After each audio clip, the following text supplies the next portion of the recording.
আসসালামাইকুম ভিউয়ার্স, যারা কবুতর লালন পালন করেন তারা প্রায় খেয়াল করে থাকেন যে তাদের কবুতর অনেক সময় খুঁড়িয়ে হাঁটে, পরিপক্ক ডিম দেয় না, অর্থাৎ চাম ডিম দেয়, তারপরে বাচ্চা ছোট বড় হয়ে থাকে। তো এই সমস্যা থেকে আমরা খুব সহজে কিন্তু পরিত্রাণ পেতে পারি। আর সেই বিষয়টি নিয়ে আমি আজকে আলোচনা করব। তাই আমার এই ভিডিওটিকে না টেনে প্রথম থেকে শেষ পর্যন্ত দেখতে থাকুন। আর সব সময় এই ধরনের নিত্য নতুন ভিডিও টিপস পেতে হলে আমার এই খোলা কণ্ঠকে ফলো দিয়ে রাখবেন। আর কিছু জানতে হলে কমেন্টসের মাধ্যমে আমাকে প্রশ্ন করবেন, ইনশাআল্লাহ আমি আপনাদেরকে সেই প্রশ্নের উত্তর দিতে চেষ্টা করব।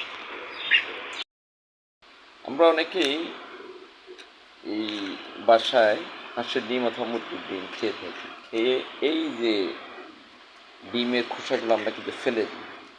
এই খোসাগুলো যদি আমরা না ফেলে এগুলোকে একটু শুকিয়ে রোদে দিয়ে, অর্থাৎ সাথে সাথে যে ভাবটা থাকে সেটাকে কিছুটা শুকিয়ে এইভাবে করে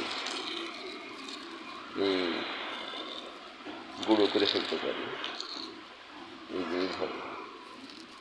এইভাবে করে, যাতে কবুতর খুব সহজেই খেতে পারে। এভাবে খেয়াল করে দেখি, এভাবে ভালো করে গুঁড়ো করে,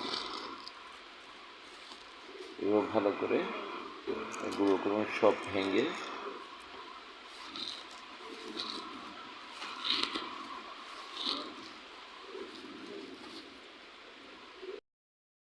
সব গুঁড়ো করার ফলে যে এরকম হয়ে গেল। এখন আমরা এই ডিমের গুঁড়োগুলো আমরা বাজার থেকে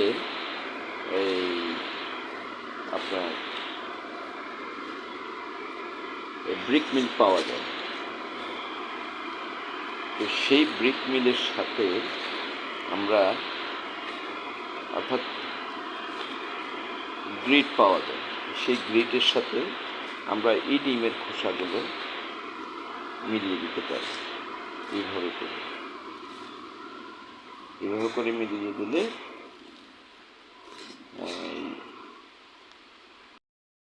বাজার থেকে এরকম গ্রিট কিনবেন। এই যে এই গ্রিটগুলো কিনবেন, এই যে এই গ্রিটগুলো কিনবেন। এই গ্রিটগুলোকেই আমি এখানে ঢালছি। এই যে এই গ্রিটগুলো, এগুলো কিনবে 50 টাকা নেবে, দাম হচ্ছে 50 টাকা এক প্যাকেট। তো এগুলোকে নিয়ে এই ডিমের খোসাগুলো এর সাথে কিছু দেবে, দিয়ে এই যে এইভাবে দেবে।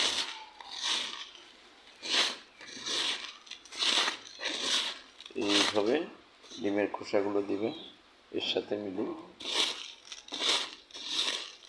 এই যে এইভাবে করে দেবে।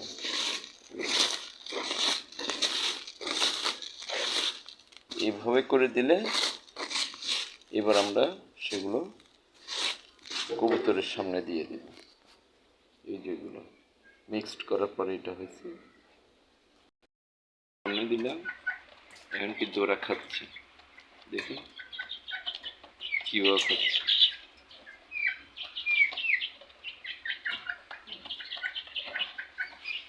এগুলো যখন ওরা নিজে খাবে, এবং সাথে দেখুন এদের দুটো ছোট বাচ্চাও আছে।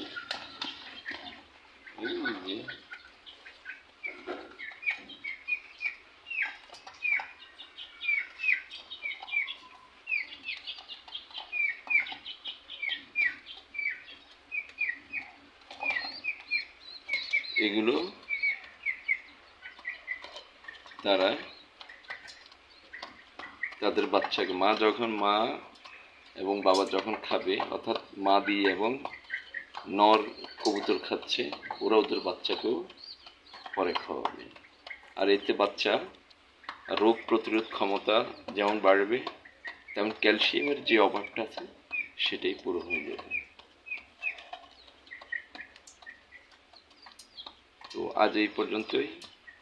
ভালো থাকেন, সুস্থ থাকেন, খোলা কণ্ঠের সাথে। আল্লাহ হাফেজ। আসসালামু আলাইকুম।